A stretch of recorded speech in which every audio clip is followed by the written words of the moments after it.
Right, that's the frame painted. I've done about 3 coats of, well, a couple of coats of primer, then about 3 coats of satin black. I rewelded all the brackets and I fitted a new bracket for the stand. That was the old bracket I cut off. What a state. So I'm just in the middle of painting the swing arm and the front forks, so after that I'll be getting assembled.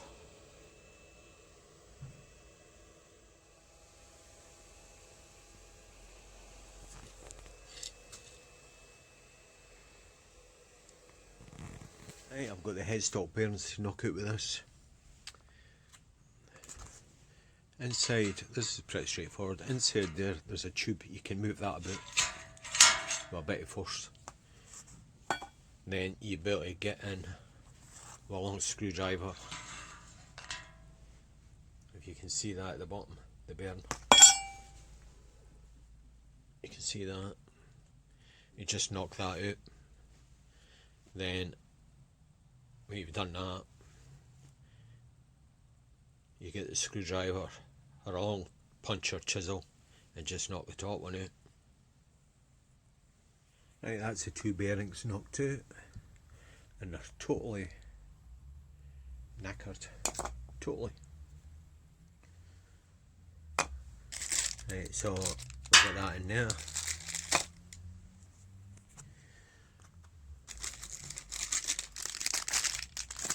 All I have to do is knock that in there with a socket.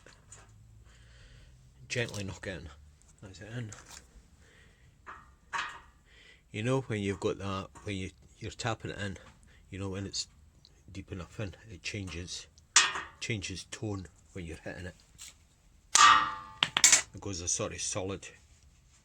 Right, the top one, make sure before you put the top bearing in, you put that. Call that a spacer, I suppose. Put that spacer back in.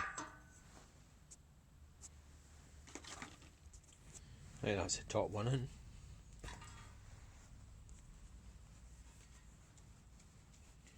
Nice and smooth. Right, that's the bottom yoke on. There's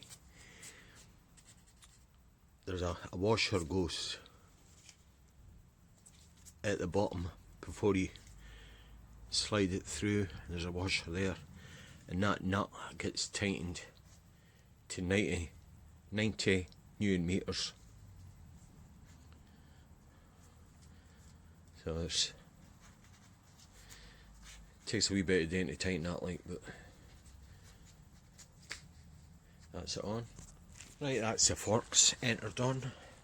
Start to put the pinch bolts on. I've got the swing arm on. I've put that old chucker on there now, just want to see what it's like.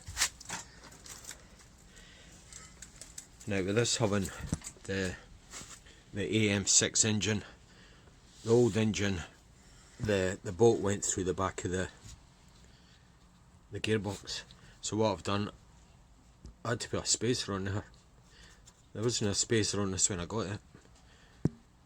So that's, obviously if you're tightening that up, that's going to bring that in.